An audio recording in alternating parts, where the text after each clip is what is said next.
বাহ গিন্নি বাহ, আজকে রান্নাটা যা হয়েছে! কোন দিন আর তোমার খারাপ লাগে? তা ঠিক, তোমার রান্নার যা হাত, ঠিক আমার বোনের রান্নার মতো। কথাটা বলে চুপ করে যায় রাম। তার মুখে ফুটে উঠেছে বিষাদের ছাপ। তার স্ত্রী লক্ষ্মী ব্যাপারটা বুঝতে পারে। সে বলে, আমি বলি কি, যাও না একবার। 10 বছর তো হয়ে গেছে, এখনো কি তারা ওসব মনে রাখবে? না গো, বাবা বলে গিয়েছিলেন আমরা যেন আর ওই গ্রামে না যাই। কেন? কত লোকই তো পণের টাকা দেয় না, তাদের আবার সব ঠিকও হয়ে যায়। তবে ওটা যে গুণিন পাড়া, বাবাকে ওরা শাসিয়েছিল। পণের টাকা না নিয়ে যদি ওই মুখো হয়, তবে ওরা বাবাকে পাগল করে দেবে। ওখানে তান্ত্রিক গুণিনের তো আর অভাব নেই। ছাড়ো, সে নিশ্চয়ই ভালোই আছে। তুমি এখন খেয়ে নাও।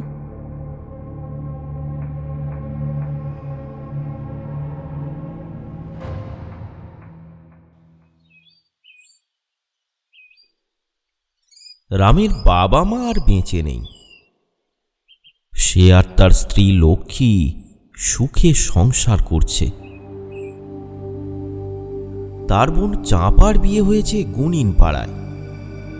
তাদের গ্রাম হাতিপুর থেকে গুণিন পাড়া 2 দিনের পথ। হাতিপুর গ্রামের সবাই রামকে খুব ভালোবাসে, তাকে মান্যি করে। গ্রামের লোকেদের সাথে রামের খুবই ভালো সম্পর্ক। তার পুকুর ভর্তি মাছ, ক্ষেত ভর্তি ধান, ফুলের বাগান সবই আছে। তাই তার খাওয়া পড়ার অভাব নেই। তাই সে এখন বোনের পণের জন্য সোনা জমাচ্ছে।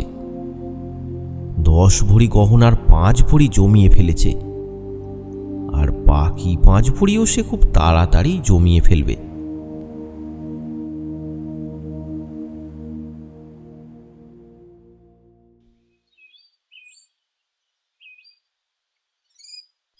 বিকালে মাঠে যাওয়ার জন্য বের হয় রাম। লক্ষ্মী, আমি বেরোচ্ছি। হ্যাঁ এসো, তাড়াতাড়ি ফেরো কিন্তু, বেশি রাত যেন না হয়। আরে হ্যাঁ রে বাবা, ঠিক আছে। রাম বেরিয়ে পড়ে জমির কাজে। তবে জমির কাজ করতে করতে তার রাত হয় না। রোজ সন্ধ্যায় পাঁচুর চায়ের দোকানে না গেলে তার ভালো ঘুমই হয় না। চায়ের দোকানে আড্ডা দিতেই রামের একটু দেরি হয়ে যায়। রাস্তা দিয়ে হাঁটতে হাঁটতে তার সাথে হঠাৎ দেখা হয়ে যায় নবীন খুঁড়োর। কি খুড়ো, কোথায় যাচ্ছ? এই একটু জমিটা দেখে এলাম। ধান তো মোটে ভালো হয়নি, কিন্তু তোমার ওপর মালিক কি মুখ তুলে চেয়েছেন। আহ, কি সুন্দর ধান হয়েছে গো, কি সুন্দর। আর সবই আপনাদেরই কৃপা। আমিও জমির দিকেই যাচ্ছি। যাই, জমিটা একটু দেখে আসি। হ্যাঁ, যাও যাও বাবা, যাও।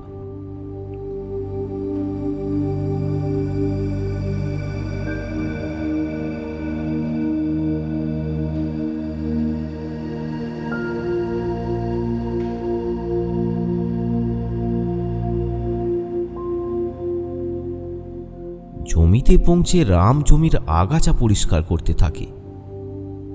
2-1 দিনের মধ্যে ধান কাটতে হবে। জায়গাটা একটু পরিষ্কার হলে ওখান দিয়ে জমিতে নামা যাবে, আর সেখানে বসে বিশ্রামও নেওয়া যাবে। তবে নবীন খুড়োর কথাটা সত্যি। সত্যিই মা লক্ষ্মী মুখ তুলে চেয়েছেন। কি সুন্দর ধান হয়েছে।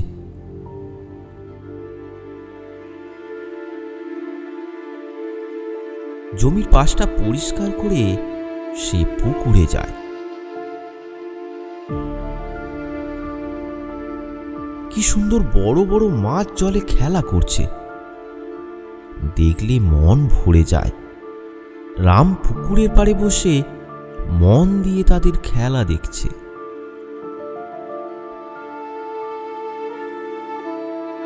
দেখতে দেখতে সন্ধ্যা নামে,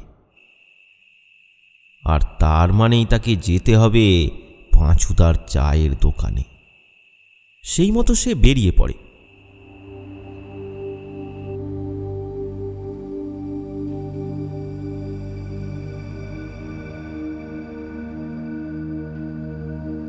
দোকানে পৌঁছে সে দেখে বাকিরা মানে কালী, মদন, রতন সবাই বসে আছে। রামও গিয়ে বসে পড়ে। কিরে, চা বলেছিস? আরে না না, তুমি না এলে চা বলি? দূর, ঠিক আছে, আমি বলছি। পাঁচুদা, আমাদের 4টে চা। তা রামদা, কবে পুকুরে জাল দেবে? মাছগুলো তো ভালোই বড় হয়েছে। হ্যাঁ দেবো, আগে ধান কাটতে হবে তো। তোরা কাল থেকে কাজ করবি তো নাকি? কাল কাল হবে না, আমার জমিটা আজ শেষ করে পরশু তোমারটা সবাই মিলে ধরবো। এই নে তোর চা।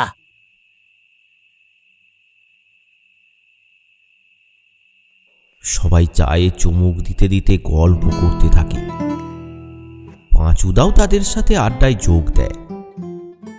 হাসাহাসি, আলোচনা এইসব নিয়েই তাদের সন্ধ্যেটা দিব্যি কেটে যায়। কিছুক্ষণ পর রাম চা শেষ করে উঠে পড়ে। এ কি, উঠে বললে যে? আজ আর রাত করা যাবে না, বুঝলি? গিন্নির কড়া হুকুম। তাহলে আর কি করা যাবে, আজ্ঞা পালন করো।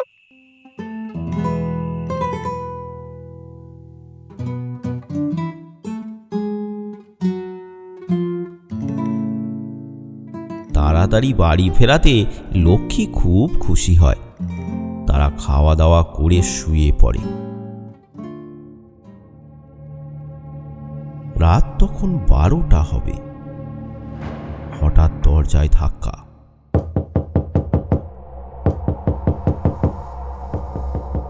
কি গো, শুনছো? ওঠো ওঠো, কে যেন দরজায় ধাক্কা মারছে। হ্যাঁ, তাই তো। এত রাতে আবার কে এলো? উঠে পড়ে দরজা খুলে অবাক হয়ে যায় রাম। দরজার ওপাশে দাঁড়িয়ে তার বোন চাঁপা। কিন্তু এ কি বোন, তোর এ কি বেশ? এসব কি করে হলো? ওই বাড়ির কেউ আর বেঁচে নেই দাদা, আমাকে এই বাড়িতে থাকতে দিবে তো? এ কি বলছিস? কেন? এটা তো তোরও বাড়ি। তাহলে আমি ওই ঘরে গিয়ে শুয়ে পড়ছি। কিন্তু তোমার এই অবস্থা কি করে হলো? আবার এত রাতে তুমি এখানে? ওসব পরে বলবো, এখন আমার ঘুম পাচ্ছে বৌদি, আমি ঘুমাতে গেলাম, তোমরাও ঘুমাও। চাঁপা চলে গেল। কিন্তু এ তার কেমন রূপ? এই চাঁপাকে তো রাম চেনে না।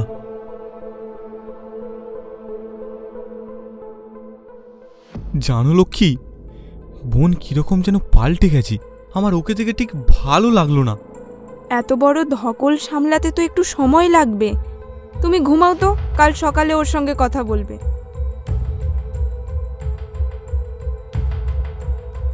তারা ঘুমিয়ে পড়ে।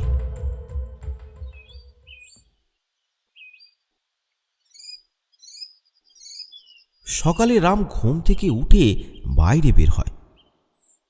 লক্ষ্মী তখন বাড়ির কাজ সারছে। চাঁপা এখনো ওঠেনি।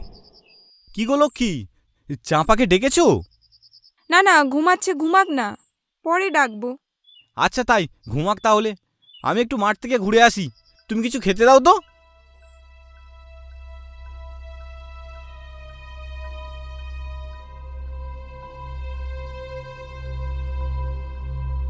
খাওয়া দাওয়া করে রাম জমির দিকে যেতে থাকে। হঠাৎ সে দেখে রতন তার দিকে ছুটে আসছে। রামদা, রামদা, রামদা! কি রে, কি হলো রতন? সর্বনাশ হয়ে গেছে দাদা, সর্বনাশ হয়ে গেছে। আমি আমার জমিতে ধান কাটতে গিয়ে দেখি তোমার জমির সব ধান পুড়ে গেছে, সব ছাই হয়ে গেছে দাদা, সব ছাই হয়ে গেছে। হ্যাঁ, বলিস কি? চল চল চল চল, চল তো গিয়ে দেখি।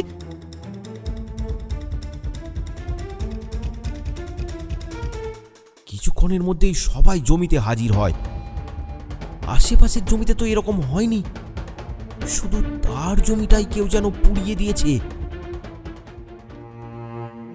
মানুষের এত বড় ক্ষতি কেউ করতে পারে? কাল পর্যন্ত দেখলাম মা লক্ষ্মী যেন হাসছে, আর আজ হায় হায় হায় হায় হায় হায় হায় হায়।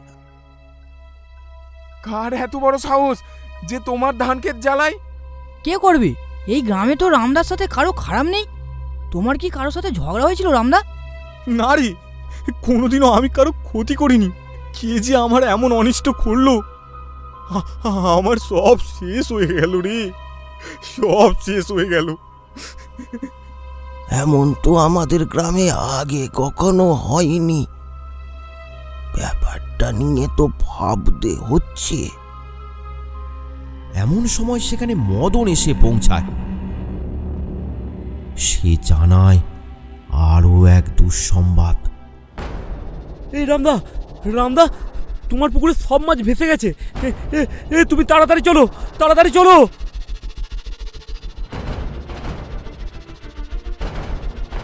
সবাই চলল পুকুর পাড়ে। রামের স্ত্রীও খবর পেয়ে সেখানে এসেছে। তারা দুজনেই খুব কান্নাকাটি করছে। হায় হায়, আমাদের কি হলো? কার কুনজর পড়লো আমাদের ওপর? যদি একবার ধরা যায় যে এসব কে করেছে, তাকে আমরা ছাড়বো না। রামদা, এখন থেকে তোমরা আর কি করবে? তোমরা বরং বাড়ি যাও, আমরা সবাই মিলে তোমার পুকুরটা পরিষ্কার করে দিচ্ছি, বুঝলে রামদা?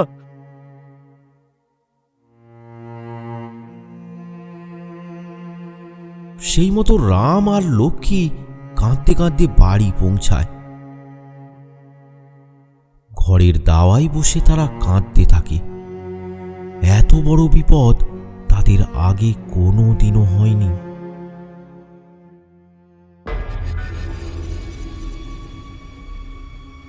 এ কি, তোমরা কাঁদছো কেন? কি হয়েছে? দেখো না বোন, আমাদের সব শেষ হয়ে গেছে। কে যেন আমাদের ধান ক্ষেত পুড়িয়ে দিয়েছে আর পুকুরে বিষ দিয়ে দিয়েছে। তো সারাদিন কি সেটা নিয়ে কান্নাকাটি চলবে নাকি? রান্না বান্না হবে না? তারা দুজনে অবাক হয়ে যায়, চুপ করে যায় তারা। তারা হতবাক হয়ে তাকিয়ে থাকে চাঁপার দিকে। রান্না বান্না করো, আমার খুব খিদে পেয়েছে। চাঁপা চলে যায়। দেখেছিল কি, আমার বোন তো এরকম ছিল না। আমার বোন অন্য কারো কষ্টও সহ্য করতে পারতো না, আর এখন আচ্ছা তাই? তাহলে কেন ও এমন হয়ে গেল কে জানে। বাদ দাও, আমাদের যা হওয়ার হয়েছে, রান্না তো করতে হবে। সন্ধ্যায় যথারীতি রাম চায়ের দোকানে যায়। সেখানে সবাই তাকে সান্ত্বনা দিতে থাকে। তোমার কোনো চিন্তা নেই, তুমি আবার নতুন করে শুরু করো। তাই করতে হবে, কিন্তু কে এইসবের জন্য দায়ী তা না জানতে পারলে সে যদি আবার এইসব করে। একটা কথা বলবো, তুমি আবার রাগ করবে না তো? না, বল না, তোদের উপর আবার রাগ করতে পারি? কাল নাকি তোমার বোন এসেছে, সে আসতেই এইসব ঘটলো। মানে এইসব কি উল্টোপাল্টা বলছিস? ও যেটা বলছে সেটা কিন্তু ফেলে দেওয়ার নয়। তোমার বোন কিন্তু অনেক পাল্টে গেছে। আগে আমাকে কত সম্মান করতো, আজ দেখা হলো কথা পর্যন্ত বললো না। তুই রাগ করিস না, ওরা বলতে চাইছে অপয়া বা অলক্ষণে কিছু ওর মধ্যে বাস করেছে। সে জানি না, তবে আমার বোনটা যেন কেমন পাল্টে গেছি। কি আর করব, সে তো আমার বোন। কিছু তো একটা করতেই হবে, তোমার বোনের তাতে ভালোই হবে। হ্যাঁ, কিছু তো একটা করতে হবে। মানে আপনি কে? আমি গুনিন পাড়ার লোক। আপনাকে আমি দেখেছিলাম আপনার বোনের বিয়ের সময়। তা এখানে কি ব্যাপার? এখানে এসেছি আমার ব্যবসার কাজে। তবে চাঁপার বদনাম কিন্তু গুনিন পাড়ায় কম ছিল না।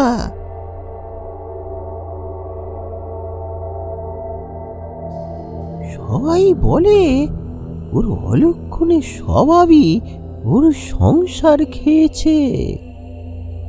কেউ বেঁচে নেই। স্বামী তো পাগল হয়ে কোথায় চলে গেল। গ্রামের লোকেরা তার আবার শ্রাদ্ধও করে দিল। মনে হয় তো সেও বেঁচে নেই। তারপর আবার গ্রামের লোকেদের নানান সব অনিষ্ট হতে থাকে। একবার তো চাঁপাকে ওরা হাতে নাতে ধরে ফেলে। তাই সবাই মিলে জোর করে ওকে গ্রাম থেকে বের করে দিয়েছে। তাই তো আপনার কাছে এসেছে। এসব কি বলছো তুমি? এ হতে পারে না।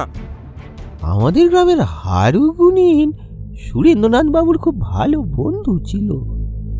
তার কাছে গেলে তিনি আপনাকে আগাগোড়া বিষয়টা খুলে বলতে পারবেন। আমি তো বিশেষ কিছুই জানি না। তিনি তো বলেন এইসব নাকি ওই জমিদার বাড়ির মৃত লোকেদের আত্মা চাঁপাকে দিয়ে করাচ্ছে। হ্যাঁ, বলো কি? হ্যাঁ, তবে অনেকেই তো সে কথা মানে না। সবাই তো চাঁপাকেই দোষ দিয়েছে। তাই তো ওকে জোর করে গ্রাম থেকে বের করে দিল। দেখেছো রামদা, কিছু না কিছু তো তোমার বোনের হয়েছে। তাহলে এখন কি করা যায়? আমি একটা কথা বলি, তোরা বরং নবীন খুড়োর কাছে যা। নবীন খুড়ো? হ্যাঁ, তোরা জানিস না এককালে নবীন খুড়ো ওসব ওঝাগুনিনের কাজ করতো। তারপর একদিন ভূতের খপ্পরে পড়ে খুড়োর পরিবারটা শেষ হয়ে গেল। তারপর থেকে নবীন খুড়ো ওসব ছেড়ে দিয়েছে। আজ এত রাতে যাওয়াটা ঠিক হবে না। কাল সকালে বরং আমরা সবাই মিলে যাব। কি বলো রামদা? হ্যাঁ, তাই হবে।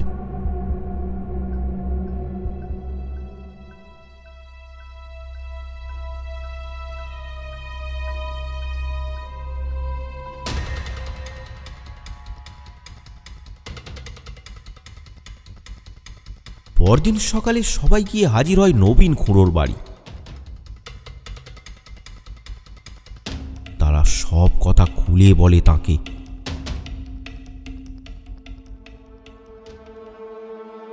কিন্তু সমস্যা কি জানো? এতদিন তো আমি এইসব করিনি, তাই আমার ক্ষমতাও আর সেভাবে কাজ করবে না। আমার জন্য তুমি একবার অন্তত চেষ্টা করো। তা একবার তোমার জন্য চেষ্টা করে দেখা যেতে পারে। তুমি বড্ড ভালো লোক, তোমার জন্য এটুকু তো করতেই হবে। চলো চলো।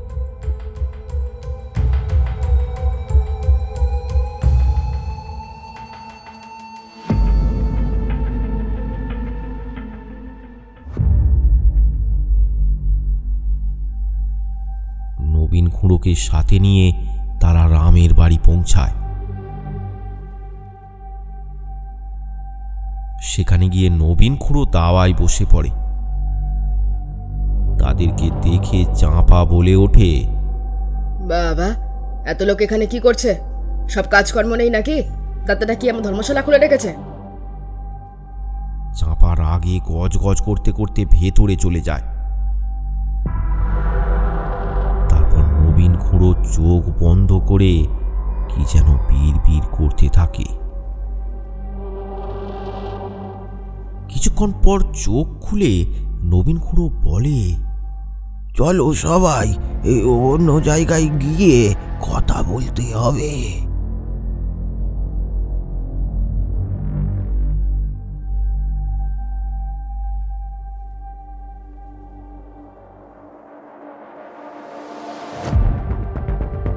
সেই মতো তারা সবাই মাঠের ধারে গিয়ে বসে। খুঁড়ো বলে, সেই লোকটার কথা উড়িয়ে দেওয়ার নয়। আমি কিন্তু আভাস পেয়েছি, একটা দুটো নয়, অনেকগুলো আত্মা তোমার বাড়ির চারিদিকে ঘুরপাক খাচ্ছে। তাদের অভিসন্ধি কিন্তু ভালো না। তাহলে তুমি কিছু একটা করো খুড়ো। তুমি বরং ওই হারুগুনিনের কাছেই যাও, সে আগাগোড়া ব্যাপারটা জানে, তার সুবিধা হবে। তারপর আমার এখন ওদের সাথে মোকাবিলা করতে ভয় লাগে। তবে তোমাদের যেন না কোনো ক্ষতি হয়, তাই দুটো তাবিজ আমি তোমাদেরকে দিচ্ছি। খুড়ো তার পকেট থেকে দুটো তাবিজ বের করে তাতে কি সব যেন ভরল। তারপর মন্ত্র পড়ে সেগুলোর ওপর বার কয়েক ফোঁ দিল। তারপর সেগুলো রামকে দিয়ে বলল, এগুলো পড়ে থাকবে, তোমাদের দুজনের কোনো ক্ষতি হবে না। তাহলে আমি বরং ওই হারুগুনিনের বাড়ি যাওয়ার জন্য বেরিয়ে পড়ি, কি বলো সবাই? হ্যাঁ, সে তো নিশ্চয়ই। তোমরা নিশ্চিন্তে যাও, আমি তো আছি। আচ্ছা, আমি তাহলে গিন্নিকে তাবিজটা দিয়ে আসি। রাম বাড়ি চলে যায়। এই তাবিজটা তুমি পড়ে থাকবে, আমরা তাহলে বেরোচ্ছি, সাবধানে থেকো। আমার খুব ভয় করছে। কোনো ভয় নেই, নবীন খুড়ো বলেছে আমাদের কোনো ক্ষতি হবে না। তুমি ওকে খেতে দাও, আমি চললাম। খুড়ো, আমরা কেউ তো কদিন থাকবো না, তুমি একটু বৌদিকে দেখো। হ্যাঁ। রাম আর বাকি সকলে খুড়োর কাছ থেকে বিদায় নিয়ে রওনা দিল গুনিন পাড়ার উদ্দেশ্যে।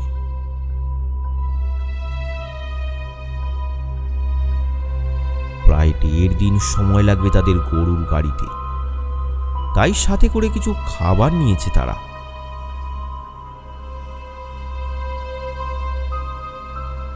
খটখট শব্দ করতে করতে গরুর গাড়ি এগিয়ে চলেছে।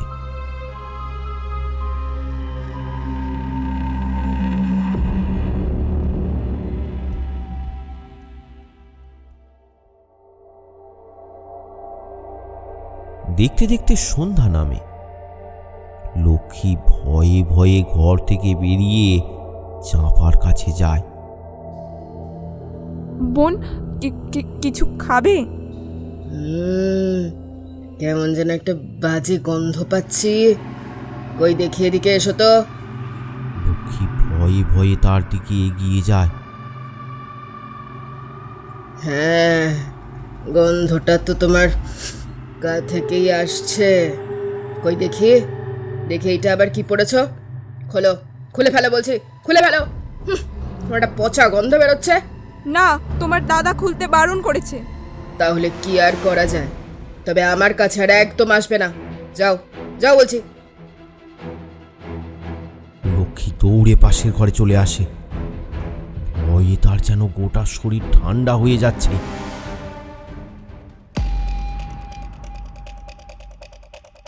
এমন সময় নবীন খুঁড়ো এসে হাজির হয়। বৌমা, ও বৌমা, কি করছো? কাকাবাবু, আপনি এসেছেন, জানেন কি হয়েছে? সব ঘটনা খুলে বলে লক্ষ্মী।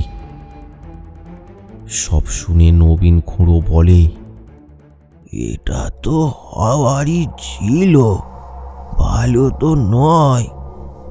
তবে ভালোই তো হলো, ওর সামনে আর যেতে হবে না। তুমি তাড়াতাড়ি খাওয়া দাওয়া করে শুয়ে পড়ো। আমি তোমার বাড়ির চারপাশে বন্ধ দিয়ে দিই, যাতে কোনো অশরীরী আর না এসে চাপার দল ভারী করতে পারে। আচ্ছা কাকাবাবু।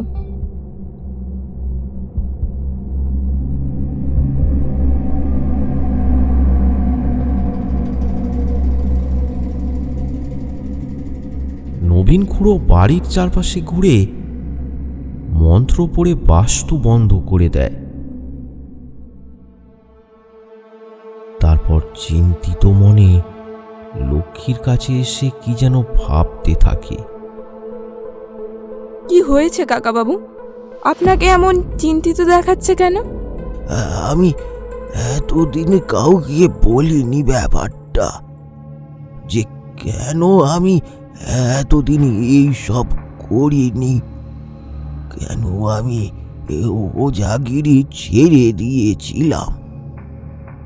জানি না আর কাউকে বলতে পারবো কিনা, তাই তোমাকে বলে যাচ্ছি বৌমা, তাই তোমাকে বলে যাচ্ছি। ওই গুণিন পাড়ায় যেমন অনেক গুণিন আছে, তেমন অনেক ভূতও আছে। তারা সাংঘাতিক, তাদের ক্ষমতা অপরিসীম।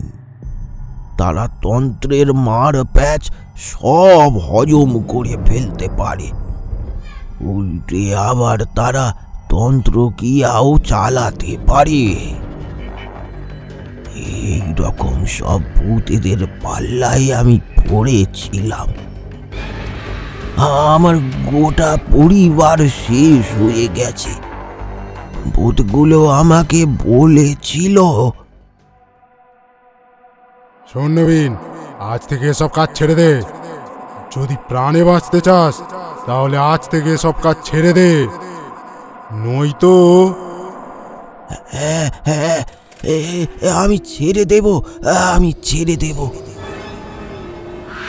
সেই থেকে আমি আজই প্রথম এই তন্ত্রক্রিয়া করলাম। জানি না এর ফল কি হবে, আমি জানি না।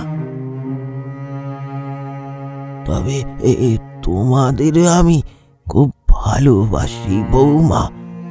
তোমাদের জন্য করেছি, তাই আমার দুঃখ নেই। কথাটা রামকেও বলো।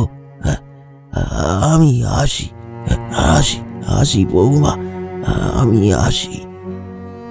কাকাবাবু, কাকাবাবু। নবীন খুড়ো চলে যায়।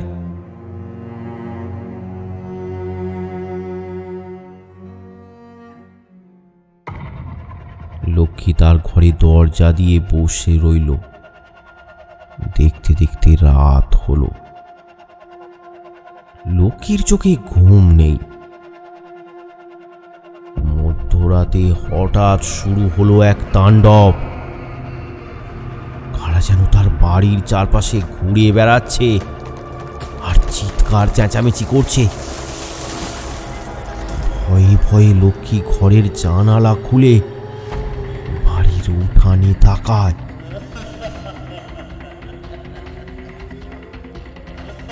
সে দেখে সেখানে চাঁপা হন্তদন্ত হয়ে এদিক ওদিক ঘোরাঘুরি করছে, কিন্তু বাইরে বের হতে পারছে না।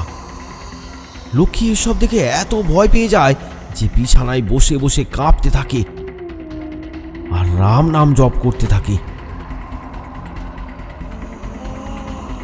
বাইরের তাণ্ডব সমানে চলছে। কারা যেন হাসছে, কখনো কাঁদছে, মাঝে মাঝে তাদের চালে ঢিল পড়ছে আর শোঁ শোঁ করে বাতাস বইছে। দূর থেকে শেয়ালের দল ভয়ঙ্কর ভাবে ডাকছে।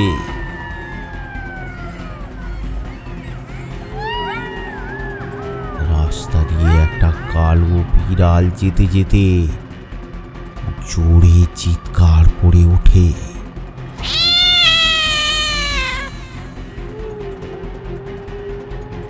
ভোরের আলো ফোটার আগেই আবার সব শান্ত হয়ে যায়।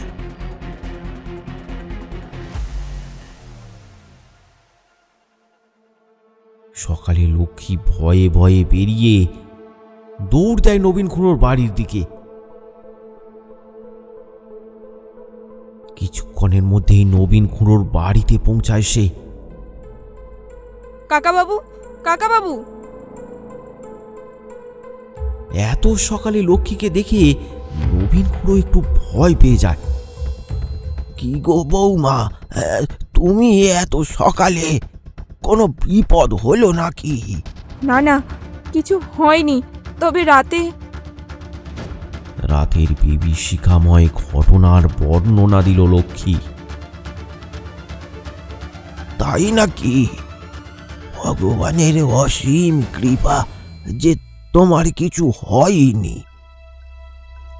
এখন দিনের বেলা আর কোনো ভয় নেই। তুমি বাড়ি চলে যাও। আমি যতক্ষণ বেঁচে আছি ততক্ষণ তোমাদের কোনো ভয় নেই। যাও যাও বাবা, নিশ্চিন্তে বাড়ি চলে যাও। লক্ষ্মী বাড়ি চলে যায়।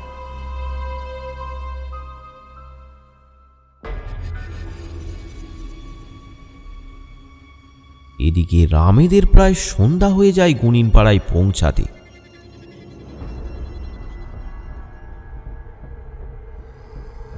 সেখানে পৌঁছে তারা একে ওকে জিজ্ঞাসা করে হারু গুনিনের বাড়ি পৌঁছায়।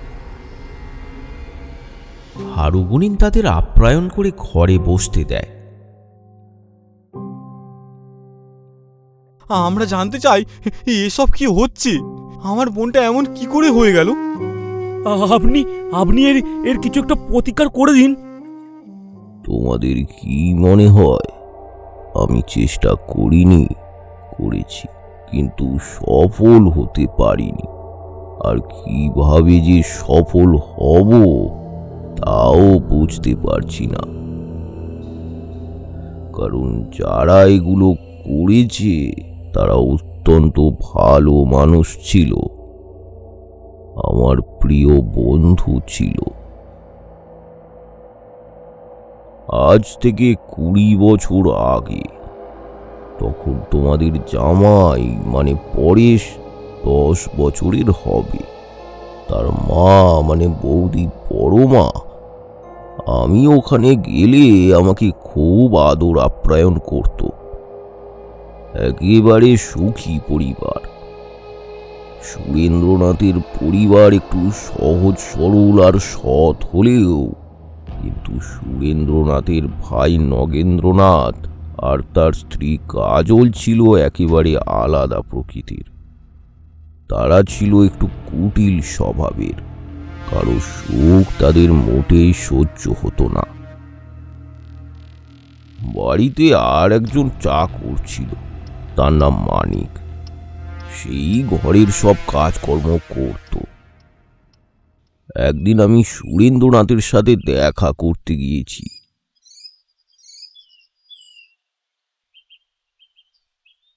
তারপর বল, কেমন চলছে তোর গণকারী কারবার? ওই কোনো রকম আর কি। দাঁড়া, চা খাবি তো? এই মানিক, যা 2 কাপ চা নিয়ে আয় তো। কিছুক্ষণ পর মানিক চা নিয়ে এলো। দুজনে চায়ে চুমুক দিতে দিতে গল্প করছি। এমন সময় নগেন্দ্রনাথ ঘরে এসে হাজির। দাদা, দাদা, তোমার সাথে আমার কিছু কথা আছে। কি কথা বল না। আমার কিছু টাকার দরকার। তুমি আমার অংশটা আমার নামে লিখে দাও, যাতে তুই ওটা বিক্রি করতে পারিস। এ আমার ব্যাপার, তুমি লিখে দাও। কখনো না। বাবা এমনি এমনি সব সম্পত্তি আমার নামে লিখে দিয়ে গেছে। বাবা জানতো তুই একদিন সব বেচে দিবি। না না না না না না, সে হবে না। এর ফল কিন্তু ভালো হবে না বাবা, আমি তোমায় দেখে নেব। নগেন্দ্রনাথ চলে যায়। আরে, এ তো তোমায় শাসিয়ে গেল। আরে ছাড়ো তো, ও এইরকম বলে। সেদিন দুজনে আরো কিছুক্ষণ আড্ডা দিয়ে আমি আমার বাড়ি চলে আসি।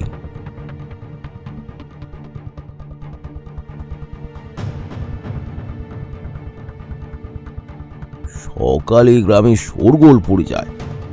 সুরেন্দ্রনাথ আর তার স্ত্রী নাকি বিষ খেয়ে আত্মহত্যা করেছে। ছুটে যাই আমি তৎক্ষণাৎ। সুরেন্দ্রনাথকে গ্রামের সবাই খুব ভালোবাসতো, তাই তারা সবাই এসেছে। কিন্তু তারা কেউই বুঝতে পারছে না কেন এমনটা হলো।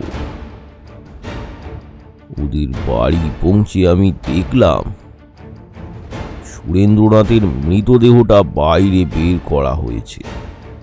নগেন্দ্র তার পাশে বসে কান্নাকাটি করছে, আর পরেশও কাঁদছে। হাই দাদা, তুমি একই করলে গো।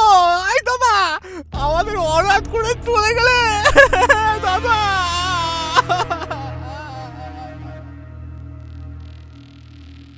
কিন্তু আমার মাথায় তখন চলছিল অন্য এক ব্যাখ্যা।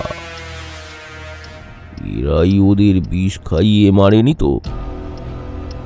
হঠাৎ গ্রামের এক লোক আমার কানে কানে বলল, দেখো দাদা, কেমন নেখে কান্না কাঁদছে।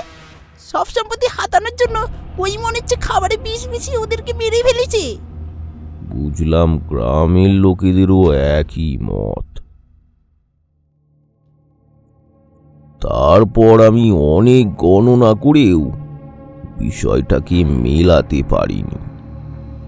কি জানি আমার গণনা হয়তো ভুল, নাকি ওরা সত্যি সত্যি বিষ খাওয়ায়নি, ব্যাপারটা আমি আজও বুঝতে পারিনি।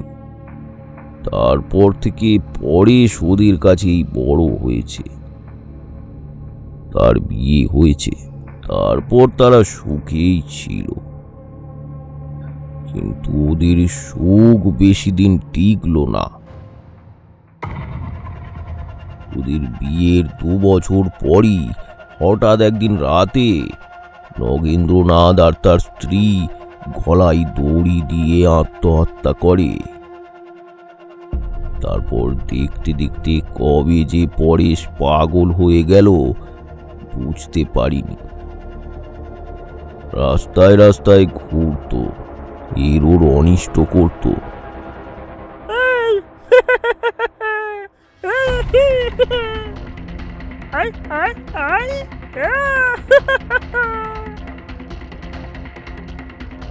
চাপাও যেন তার স্বামীর খেয়াল রাখত না। তারপর একদিন হঠাৎ করেই পরেশকে আর দেখা যায়নি। কিছুদিন পর পাড়ার লোকেরা মিলে সিদ্ধান্ত নিল যে পরেশ হয়তো মারা গেছে। চাঁপার এখন আর সধবা বেশ পড়া যাবে না, তাই তারা শ্রাদ্ধ শান্তি করে চাঁপাকে বিধবা করে দেয়। কিছুদিন পর থেকেই শুরু হলো আর এক উপদ্রব। কারো পুকুরে বিষ দেয়া হচ্ছে, কারো খড়ের ডাল জ্বালিয়ে দিচ্ছে, তো কারো ধানের ক্ষেত। এসব অনিষ্ট ধরার জন্য গ্রামের লোক তককে তককে থাকত। তারা একদিন চাঁপাকে ধরে ফেলে। তারপর তারা সবাই মিলে চাঁপাকে গ্রাম থেকে বের করে দেয়। কিন্তু এসবের কারণ কি? আমার বোন তো এমন ছিল না। হ্যাঁ, তাই আমিও ব্যাপারটা নিয়ে গণনা করেছি, কিন্তু যা জানতে পেরেছি তা আমি বিশ্বাস করতে পারছি না। আমি জানতে পেরেছি এসবের জন্য দায়ী ওদের বাড়ির মারা যাওয়া লোকগুলোর মৃত আত্মারা।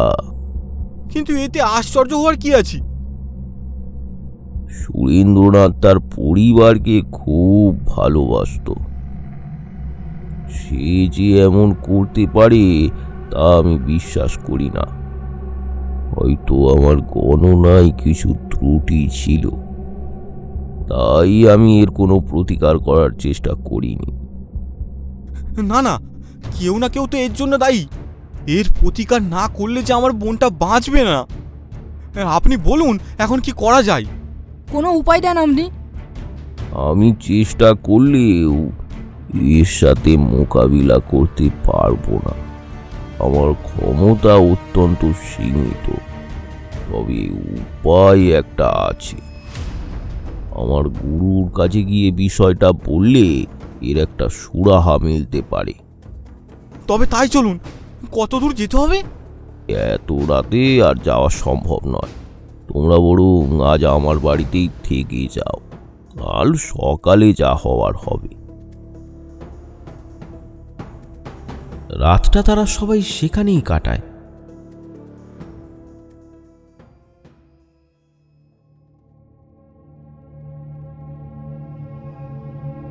সকাল হতেই তারা সবাই বেরিয়ে পড়ে গুরুদেবের কাছে যাওয়ার জন্য। তাদের যাওয়ার পথেই পড়বে জমিদার বাড়ি, মানে চাঁপার শ্বশুর বাড়ি। তারা কথা বলতে বলতে এগোচ্ছে। দাদা, গুরুদেব পারবে তো এই সমস্যার সমাধান করতে? তিনি কি আর আমার মতো তুচ্ছ গুণীন? তিনি ত্রিকালদর্শী, তার অনেক ক্ষমতা। বলোই না দেখি, উপায়টা একটা বের করতেই হবে। চাঁপার জীবন মরণের প্রশ্ন। দেখতে দেখতে তারা জমিদার বাড়ির কাছে এসে পৌঁছায়।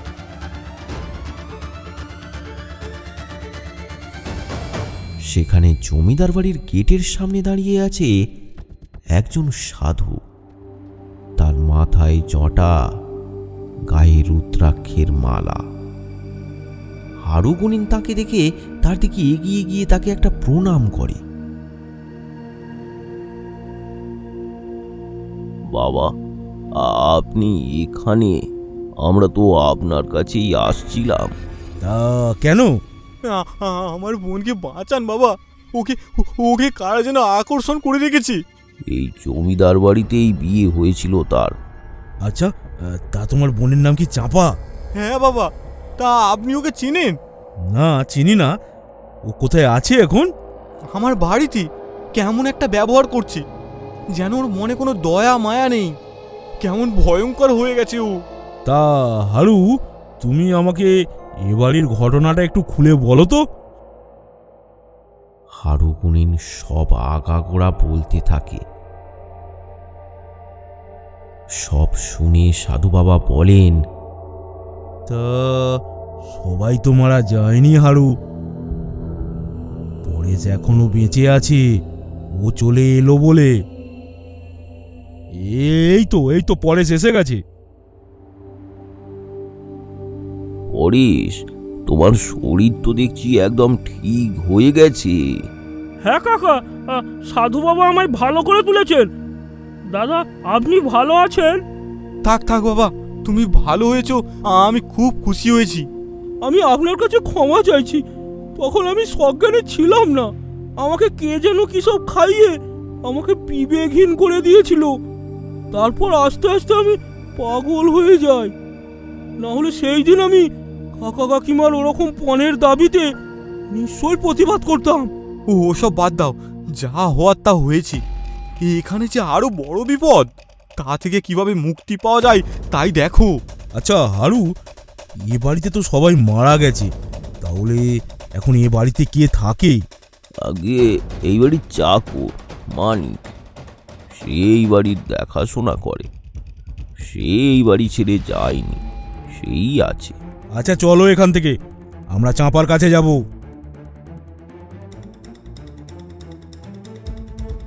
সবাই গরুর গাড়িতে উঠে রওনা দিল।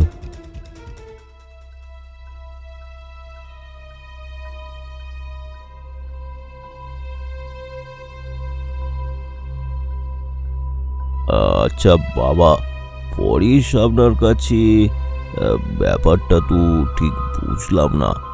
আর আজ আপনি ওই জমিদার বাড়ির কাছে কি করছিলেন? আমি একদিন আমার কুটিরে বসে ধ্যান করছি, তখন পরেশ হঠাৎ এসে আমায় বিরক্ত করতে থাকে।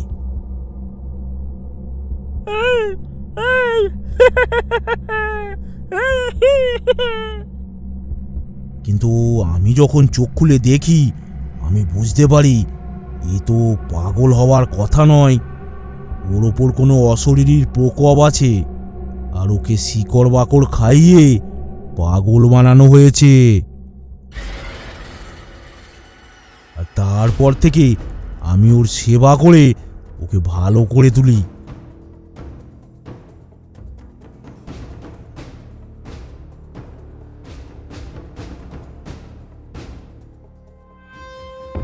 বাবা, আমি ভালো হয়ে গেছি, কিন্তু কে এই চক্রান্ত করেছিল তা আমাকে জানতেই হবে।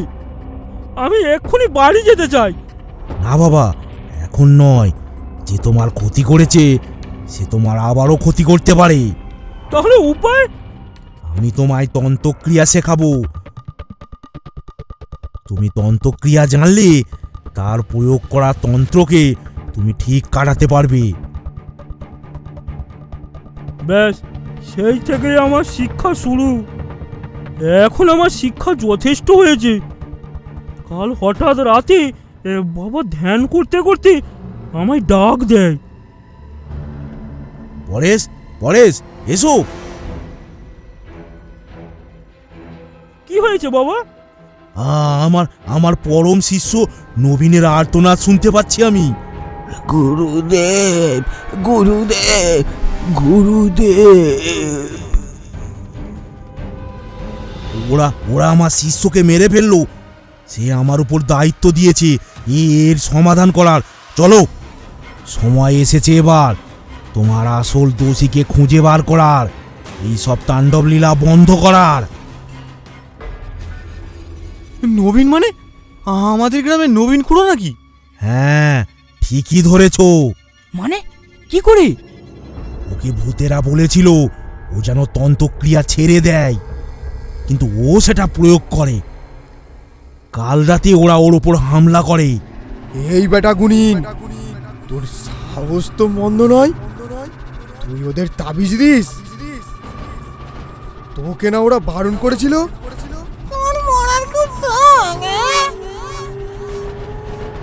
মরতে হয় মরব, তবু ওদের আমি কোনো ক্ষতি হতে দেব না, দেব না। মর তাহলে।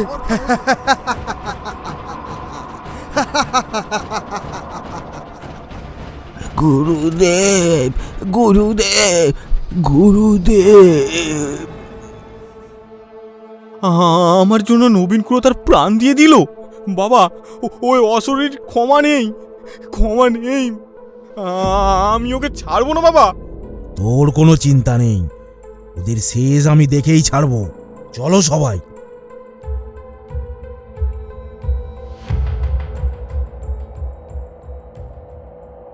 মধ্যরাতে সবাই গিয়ে পৌঁছায় গ্রামে।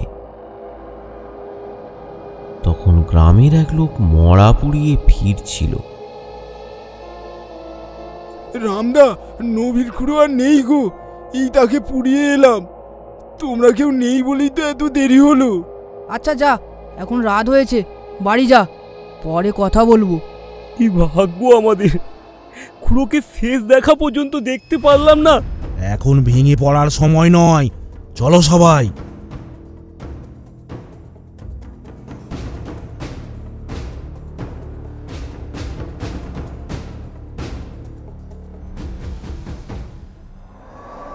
সবাই মিলে পৌঁছালো রামের বাড়ি। তখন মধ্যরাত, তার বাড়িতে তাণ্ডব চলছে। চাপা বাইরে ঘোরাঘুরি করছে। ঘরের চারপাশে কারা যেন চিৎকার করতে করতে ঘুরে বেড়াচ্ছে। দমকা হাওয়ায় চম্পাকে আরো ভয়ানক লাগছে। সবাই থমকে দাঁড়িয়ে পড়ে। পরেশ, তুমি সকলের দেহ বন্ধন করে দাও, আমি এই আত্মাকে দেখছি।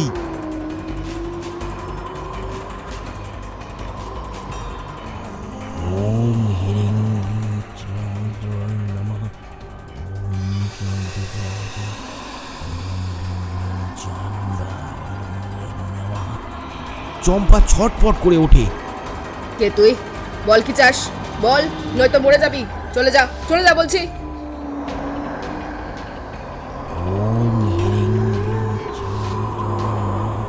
সাধু বাবা মন্ত্র পড়তেই থাকে। এক সময় ছটপট করতে করতে চম্পা মাটিতে লুটিয়ে পড়ে। তারপর সব শান্ত হয়ে যায়, ঝড়ও থেমে যায়। সাধু বাবার সামনে ফুটে ওঠে চারটি আত্মা, সুরেন্দ্রনাথ আর নগেন্দ্রনাথ আর তাদের স্ত্রী। তারা একদম স্থির, ঠিক যেন জড় পদার্থ। সাধু বাবা তাদের দিকে তাকিয়ে মন্ত্র পড়তে থাকে। তারপর কিছুটা মাটি তুলে ছুঁড়ে মারে তাদের দিকে। তৎক্ষণাৎ আত্মাগুলো নড়ে চড়ে ওঠে। তারা এদিক ওদিক দেখতে থাকে। কে বাবা আপনি? আমরা কোথায়? সব বলছি। পরেশ, তুমি চাঁপার কাছে যাও। রাম, তুমি ভেতরে গিয়ে দেখো তোমার বউ কেমন আছে, যাও। তারা চলে গেল। লক্ষ্মী প্রচুর ভয় পেয়েছিল। রামকে দেখে সে সাহস ফিরে পায়। তারা বাইরে বেরিয়ে এলো। চাঁপার কেন ফিরে আসে, তার গলার স্বর আর তার ব্যবহার সব এখন পাল্টে গেছে। কি গো, তুমি ফিরে এসেছো? কোথায় গিয়েছিলে আমাকে ছেড়ে? বলো, কোথায় গিয়েছিলে? এই তো এসে গেছি। দেখো, এবার তোমাকে আর আমাকে যারা আলাদা করেছিল তাদের শাস্তি দেওয়ার পালা। এসো এসো। সুরেন্দ্রনাথ, তোমরা কেন তোমাদের পরিবারটাকে ধ্বংস করলে? কিসের এত হিংসা তোমাদের? আপনি তার নগেন্দ্রকে জিজ্ঞাসা করুন, ও কেন আমাদের খাবারে বিষ মিশিয়েছিল। এই এক কথা গ্রামের লোক বলে বলে তুমি মাথা খারাপ করেছে। এখন এও বলছে আমরা কেন তোমার বিষ দিতে যাবো। মানে তুমি সত্যি বলছো? মরে গিয়েও মিথ্যা বলবো? এমন বেয়াদব আমি নই। আপনি ওদের জিজ্ঞাসা করুন ওরা কেন ওদের আকর্ষণ করে গলায় দড়ি দিয়ে এলো। না না, এসব মিথ্যা। আমরা কিছুই জানি না। আমাদেরকে তো কে যেন আটকে রেখেছিল, আর সে যে আমাদেরকে দিয়ে কি করিয়েছে আমরা তা কিছুই জানি না। শান্ত হও তোমরা। আমি জানি তোমরা নির্দোষ। সব ব্যাপারটা আমি বুঝে গেছি। তাহলে বাবা, এসবের পেছনে কার হাত? আমার শিষ্য নবীনের মৃত্যুর পর আমি ধ্যানে বসি। তারপর আমি দেখতে পাই ওই জমিদার বাড়িতে বসেই কে তন্ত্রক্রিয়া চালিয়েছে। সেটা জানতেই আমি ওখানে গিয়েছিলাম। বাবা, ওখানে তো কেউই থাকে না। মানিককে ভুলে যাচ্ছ হারু? এটা কি বলছেন বাবা? আরে ছোট কর্তা তো শাসিয়ে গেল। এই সুযোগ কর্তাদের খাবারে আজই বিষটা মেশাতে হবে। বড্ড গা চুলকাচ্ছে। মানিক ছিল তন্ত্রসিদ্ধ। মানুষের সুখ সে সহ্য করতে পারতো না। সুরেন্দ্রনাথের কথায় আমার কাছে পুরো ব্যাপারটা পরিষ্কার হয়ে গেছে। আমার মনে হয় ও কারোর সুখ সহ্য করতে পারতো না। এক ধরনের তান্ত্রিক হয় যারা সর্বদা মানুষের ক্ষতি করতে থাকে। তারপর ও সাধনার জন্য একটা বাড়ির প্রয়োজন ছিল, তাই ও জমিদার বাড়িটাকেই বেছে নেয়। ওটাকে ও খালি করতে চেয়েছিল। রাতে সুরেন্দ্রনাথ আর তার স্ত্রীর খাবারে মানিকই বিষ মিশিয়েছিল। সবাই যখন নগেন্দ্রকে দোষারোপ করছিল, মানিক তখন দূরে দাঁড়িয়ে হাসতে থাকে।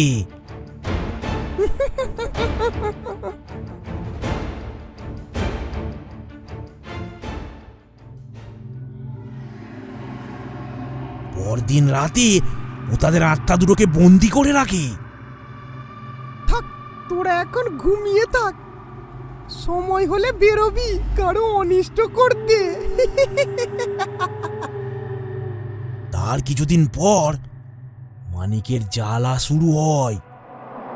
একদিন সুরেন্দ্রনাথ আর পরমার আত্মাকে দিয়ে নগেন্দ্রনাথ আর তার স্ত্রীকে আকর্ষণ করায় মানিক।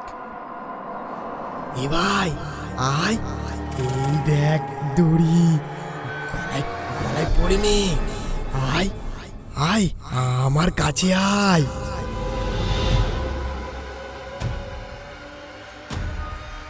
মন্ত্রমুগ্ধের মতো তারা দুজন গলায় দড়ি দিয়ে আত্মহত্যা করে।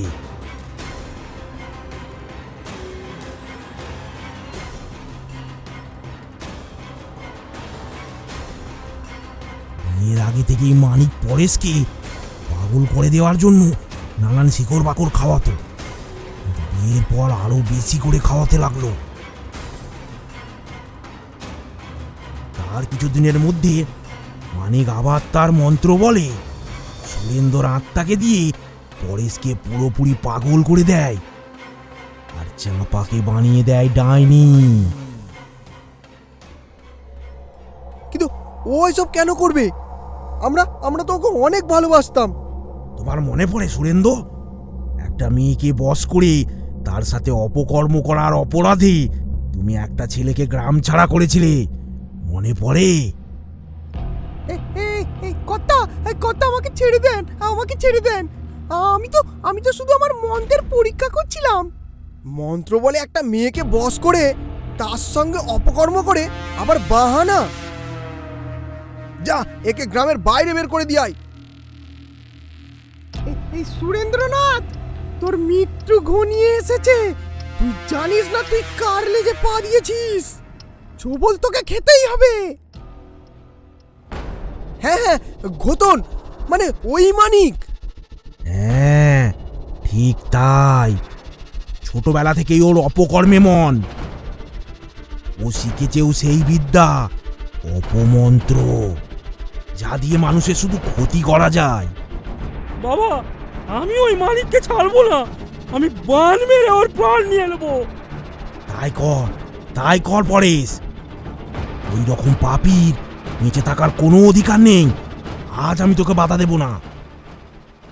পরেশ মাটিতে বসে পড়ে, তারপর একটা কাপড়ে কি সব বেঁধে তারপর মন্ত্র উচ্চারণ করতে থাকে।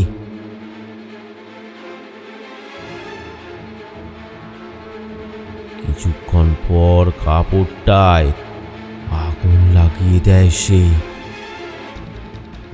তৎক্ষণাৎ সেখান থেকে একটা জ্যোতি নির্গত হয়ে ছুটে যায় গুনিন পাড়ার দিকে।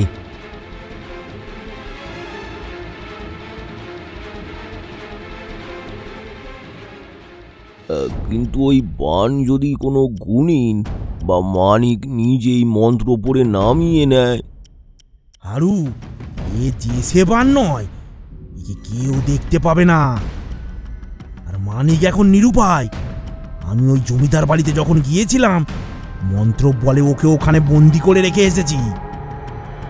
শক্তি এখন কোনো কাজেই লাগবে না। বানটা দ্রুত গতিতে এগিয়ে যায় মানিকের দিকে।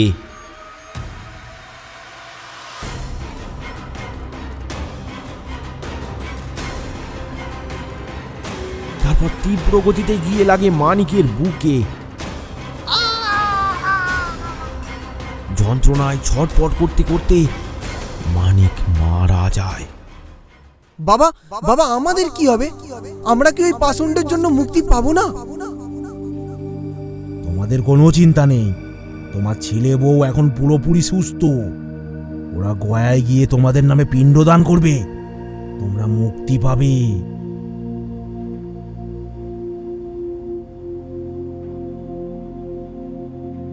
দু একদিনের মধ্যেই পরেশ আর চাপা গয়ায় গিয়ে তাদের বাবা মা আর কাকা কাকিমাদের সাথে মানিকের নামেও পিণ্ডদান করল। তারপর তারা বাড়ি ফিরে গেল। রাম আর লক্ষ্মীও এখন নিশ্চিন্ত, তারা আবার হয়তো সব ফিরে পাবে। চা দোকানে বসে তারা এখনো আড্ডা দেয় আর আফসোস করে নবীন খুঁড়োর জন্য।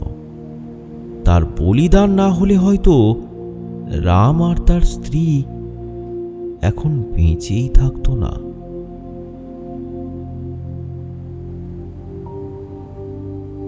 আরো ভয়ানক গল্প পেতে আমাদের চ্যানেলটি সাবস্ক্রাইব করুন আর কমেন্ট করে জানাতে ভুলবেন না গল্পটি কেমন লাগলো। কমেন্ট করে পাশে থাকুন। Bangla cartoon hub.